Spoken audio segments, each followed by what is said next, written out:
High, hello, Namaste. Me Gayatri, queen of the house या चॅनलमध्ये तुमचं खूप खूप मनापासून स्वागत करते. आज आम्ही आलो आहे तपोवनात.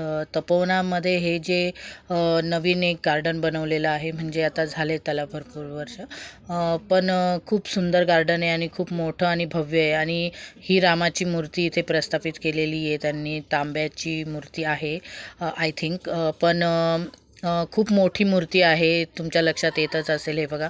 आणि खूप छान गार्डन बनवलेलं आहे. इथे लोक फिरायला येतात, एन्जॉय करतात, लहान लहान मुलांना घेऊन येतात सुट्टीच्या वेळेस. खूप छान बनवलेलं आहे. आणि इथून मी अक्षयच्या मागे मागेच जाते, कारण मला इकडे जास्त काही माहिती नाही आहे. तर ते मला दाखवत आहे की कुठे काय आहे. तर ह्या साईडला जिथे आता आम्ही चाललो आहे, तिथे बाजूने एक आपली गोदावरी नदी वाहते. त्या साईडला झाडं वगैरे आणि गतीने आपली गोदावरी नदी वाहते आहे. इथे लोक निवांत येऊन बसतात, कोणी एकटे येऊन बसतात, कोणी फॅमिलीसोबत वगैरे. इथे आल्यावर झाडाखाली खूप शांत वाटते, तुमच्या लक्षात येतच असेल. कोणी ऑफिसवरून आल्यावर इथे निवांत बसतात. खूप छान वाटतंय. कोणी वॉकसाठी येतं आहे. बाजूला नदी संत गतीने वाहते. बघा तुम्हीच बघा की खूप मोठं आहे इथे बसण्यासाठी वगैरे. अवाढव्य गार्डन बनवलेलं आहे हे.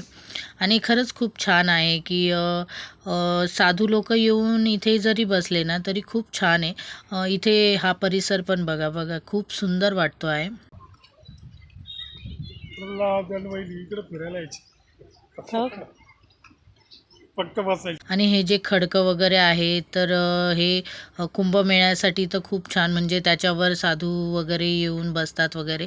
12 वर्षापूर्वी पण आम्ही आलो होतो तेव्हा बघितलं होतं की इथे ते नागा साधू वगैरे हे सगळे इकडे येऊन बसलेले होते. हे बघा, हे किती छान वाटतंय. त्या झाडाखाली सगळे लोक बसतात, निवांत वाटतं, शांतता वाटते. तिथून निघून मग आम्ही जिथे आता वृक्षतोड मोहीम सुरू आहे तिकडे आम्ही आलो होतो. झाडे तोडी विरोधात स्वाक्षरी मोहीम असं राबवण्यात आली होती. तर प्रत्येकजण येऊन इथे स्वाक्षरी करत होते आणि त्यांना जो मेसेज लिहायचा आहे तो मेसेज तिथे लिहत होते. मी अक्षयला पण बोलले, तर त्यांनी तिथे त्यांची साईन केली आणि खाली त्यांनी एक मेसेज लिहिलेला आहे, तो मी तुम्हाला दाखवतेच.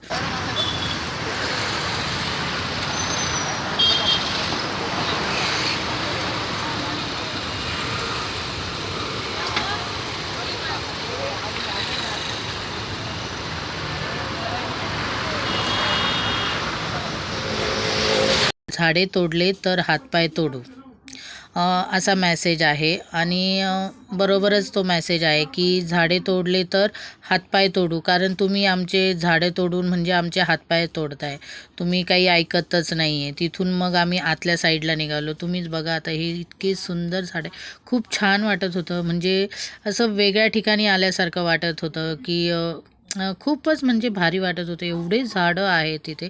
आणि असं नाही की हे 1-2 वर्षाचे, हे एवढं वर्षानुवर्षाचे झाडं आहेत. आणि ह्या वनामध्ये राम सीता वनवास भोगायला आले होते आणि तुम्ही आता तेच झाडं तोडता आहेत. खूप म्हणजे वाईट वाटतंय की अरे काय सरकारने हा काय निर्णय घेतलेला आहे. आणि खूप लांबून लांबून लोक इकडे आलेले विरोध करण्यासाठी. काही ॲक्टरेस पण आलेले आहेत. प्रत्येक वेळेस येऊन ते मोहीम राबवतात की झाडे तोडू नका. सयाजी शिंदे सर पण इथे येऊन मॅसेज देत राहतात.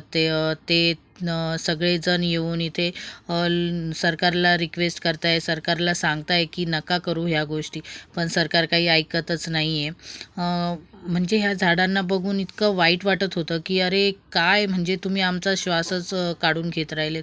काही वर्षांनी तर म्हणजे काय होईल काही नाही ते काही कळणारच नाही. अरे पण म्हणजे साधूग्राम बांधायचंच आहे, तर मग तुम्ही मोकळ्या जागेमध्ये बांधा ना, जिथे ऑलरेडी झाडं आहेत, जिथे एवढं सुंदर वन आहेत. आणि ते तुम्ही करताय, म्हणजे ते तोडून तुम्ही तिथे साधूग्राम बांधताय, हे काही पटत नाही आहे ना लोकांना. जे मोकळी जागा आहे तिथे तुम्ही 1 महिन्यासाठी ते साधू लोक येणार आहे आणि तुम्ही त्या 1 महिन्यासाठी एवढे वर्षानुवर्षाची झाडं तोडताय. बघा इथे लोक नाश्ता वगैरे एवढं लांबून लांबून येतात, जेवण वगैरे घेऊन इथेच बसतात पूर्ण वेळ आणि विरोध करत असतात. आता तिथे काय करणार, काय कसं करायचं, काय करायचं, ह्या गोष्टी सगळ्या सुरू आहेत. आणि आम्ही पण मग मग थोडासा हातभार आमच्या परीने जसं वाटेल तसं आम्ही हातभार लावतो आहे. जसं आता इथे लिहिले आईची माया आणि झाडाची छाया दोन्ही अमूल्य आहे. आणि खरंच आहे, जशी आईची माया आपल्याला अमूल्य असती तशी झाडाची छाया पण आपल्याला अमूल्य आहे. तर ह्या गोष्टी लोकांना कळायला पाहिजे आणि लोकांनी वृक्षतोडी विरोध केला पाहिजे. खूप म्हणजे अक्षरशः मी तर आले तर मला असं ते झाडं बघून आणि त्याच्यावर जे पॅम्पलेट्स लावलेले आहेत मेसेजचे, तर ते बघून तर अक्षरशः रडूच येत होतं की अरे हा काय प्रकार आहे. खूप म्हणजे खूप वाईट परिस्थिती आहे. मला नाही वाटत आहे की इथे खरंच साधूग्राम झाल्यानंतर इथे जसं महाजन सर म्हणताय की इथे झाडं लावायचे 15,000, तर मला नाही वाटत की ह्या गोष्टी होणार आहे. पुढे जाऊन ही जागा पूर्ण नाहीशीच होणार आहे. आणि या नाशिकमधलं एवढं जुनं वन आहे हे, आणि हे आता एकुलता एक वन राहिलेलं आहे, तर ते पण जर नाहीसं होत असेल तर नाशिकचं काही खरं नाही आहे. खूप वाईट वाटतं आहे की सरकारने हा निर्णय घेतला आहे की आपलं हे जे तपोवन आहे, तपोवनातलं जे वन आहे बघा किती सुंदर आहे, हे पूर्ण वन तोडायचा निर्णय घेतला आहे. 1800 झाडं आहेत. हे बघा, झाडांवर अशी खून केली जे तोडायचे झाडं आहेत. एवढे सुंदर झाडं त्यांना तोडायचं आहे म्हणजे पूर्ण ऑक्सिजनच ते घालवत आहे. ऑक्सिजन अक्षरशः आता विकत घ्यावे लागणार आहे. छोटासा एक कॅन आहे ऑक्सिजनचा, त्याचा वापर आपल्याला काही दिवसांनी करावा लागणार आहे. तर ही खूप दुर्दैव आहे नाशिककरांसाठी आणि महाराष्ट्रासाठी पण. तर सगळ्यांनी सहभागी व्हा, विरोध करा. हे खूप चुकीचं घडतं आहे की साधूग्राम आपल्याला इथे झाडांच्या ऐवजी साधूग्राम बांधताय की ते आपल्यासाठी काही उपयोगी नाही आहे जनतेसाठी. साधू काय आत्ता येतील, थोडे दिवस राहतील आणि निघून जातील. इकडे आल्यानंतर तर खरंच खूप वाईट वाटतं आहे की एवढं सुंदर वन आहे आपलं तपोवन, आणि ते तोडायचा निर्णय यांनी कसा घेत आहे. आणि म्हणताय की 15,000 झाडं आपल्याला लावायचे. काही गरजच नाही आहे 15,000 झाडं लावायची. जे झाडं आहेत तेच तुम्ही वाचवा ना. तुम्ही ते झाडं का तोडून दुसरे झाडं लावताय. 2 वर्षांनी खूप प्रगती होणार आहे, खूप छान. सरकारचं म्हणणं आता असं झालेलं आहे, जसं ते म्हणताय की जुने झाडं तोडायचे आणि नवीन झाडं लावायचे. तर त्यांच्या म्हणण्यावरून तर असा अर्थ होतो आहे की कडेवरच्या मुलाला मारा आणि पोटातल्या बाळाला जन्म द्या. हे फार म्हणजे फार चुकीचं करायला लावत आहे.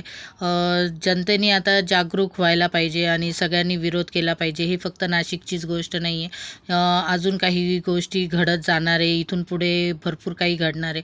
तर हे महाराष्ट्रासाठी पण चांगलं नाही आहे. तर सगळ्यांनी उभं राहिलं पाहिजे आणि विरोध केला पाहिजे. प्रत्येकाने विरोध करा प्रत्येक गोष्टीसाठी, की हे लोकशाही आहे तर लोकांनी आवाज केलाच पाहिजे. त्यामुळे जनजागृतीसाठी मी हा व्हिडिओ बनवला आहे. तर थोडासा तुम्ही पण विचार करा आणि झालं तर शक्य झालं तर तुम्ही पण विरोध करा की झाडतोड हे खूप वाईट आहे. की ऑक्सिजन आपल्याला झाडं ऑक्सिजन देत आहे, तर आपल्याला त्याची खूप गरज आहे. आपल्याला कॅन घेऊन किंवा ऑक्सिजनचे सिलेंडर घेऊन नाही फिरायचं आहे.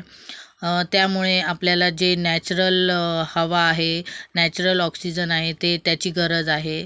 तर त्यामुळे लोकांनी जागरूक झालं पाहिजे आणि ह्या गोष्टीला विरोध केला पाहिजे. माझी तर एवढीच इच्छा आहे. मी जसं मला जमेल तसं मी ह्या मोहिमेमध्ये भाग घेत जाणार आहे आणि तुम्ही पण तसंच करा. जेवढं जमेल तेवढं हा व्हिडिओ तुम्ही लोकांपर्यंत पोहोचवा. लोकांनाही समजलं पाहिजे की तपोवनामध्ये काय होतं आहे. तसं लोकांपर्यंत काही गोष्टी कळतातच आहे, पण तरी पण तुम्ही हा व्हिडिओ शक्य होईल तेवढं लोकांपर्यंत पोहोचवा. आणि काही तुम्हाला याच्याबद्दल काही प्रश्न वाटत असेल किंवा माझं काही चुकत असेल तर प्लीज मला कमेंट करून सांगा की की ताई तुझं हे चुकतं आहे किंवा काही चुकीचं बोलते, तर मला ह्या गोष्टी कळायला पाहिजे की मी काही चुकीचं वागते किंवा काही चुकीचं बोलते. तर मला तर तसं काही वाटत नाही आहे. पण जर तुम्हाला कोणाला जर दुखवल्या जात असेल तर मला कमेंट्स करून नक्की सांगा. आणि चांगल्या वाईट गोष्टी तुम्ही मला सांगू शकतात की कमेंट्स करून. आणि प्लीज हा व्हिडिओ तुम्ही सगळ्यांना शेअर करा, लोकांपर्यंत हा व्हिडिओ पोहोचवा. लोक उभे राहतील, विरोध करतील. माझी फक्त एवढीच इच्छा आहे की आपलं तपोवन वाचलं पाहिजे. तिथे साधुग्राम नाही झालं पाहिजे. तिथे आपले जे जुने झाडं आहेत तेच राहिले पाहिजे. तर तुम्ही सगळे ह्या मोहिमेत भाग घ्या. भेटू नेक्स्ट व्हिडिओमध्ये. बाय.